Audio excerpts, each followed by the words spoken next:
20 या 40 नहीं 70% बढ़ेगी मुस्लिम आबादी। प्यू रिसर्च का यह आंकड़ा है चौंकाने वाला। प्यू रिसर्च के स्टडी में अनुमान लगाया गया है कि वैश्विक मुस्लिम आबादी में 70% की वृद्धि होने वाली है और वर्ष 2007 तक यह 3 अरब के आंकड़े को पार कर जाएगी। यह अध्ययन प्यू रिसर्च सेंटर की तरफ से किया गया है, जो बताता है कि इस्लाम दुनिया का सबसे तेजी से बढ़ने वाला धर्म बन गया है। भविष्य में इसके विस्तार की संभावनाएं काफ़ी अधिक हैं। कनाडा और अमेरिका जैसे देशों में मुस्लिम आबादी में उल्लेखनीय वृद्धि देखी जाएगी।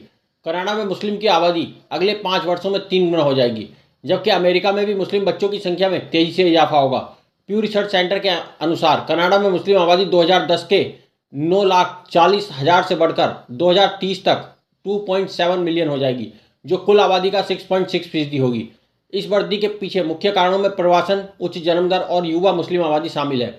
इस प्रकार अमेरिका में भी मुस्लिम आबादी में तेजी से वृद्धि होगी। 2010 में 0 से 4 वर्ष की आयु के लगभग 2 लाख मुस्लिम बच्चे थे, जिनकी संख्या 2030 तक 6,50,000 से अधिक होने की उम्मीद है। यह अमेरिका में मुस्लिम जनसंख्या की बढ़ती प्रवृत्ति को दर्शाता है। अध्ययन के अनुसार इस्लाम के विस्तार के पीछे 3 प्रमुख कारण हैं: युवा आबादी, उच्च प्रजनन दर और धर्म परिवर्तन।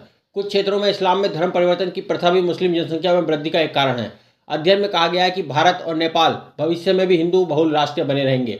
2010 में भारत की आबादी में 80% हिस्सेदारी हिंदुओं की थी और 2050 तक यह घटकर 77% हो जाएगी। इसके बावजूद भारत हिंदू धर्म का मुख्य केंद्र बना रहेगा।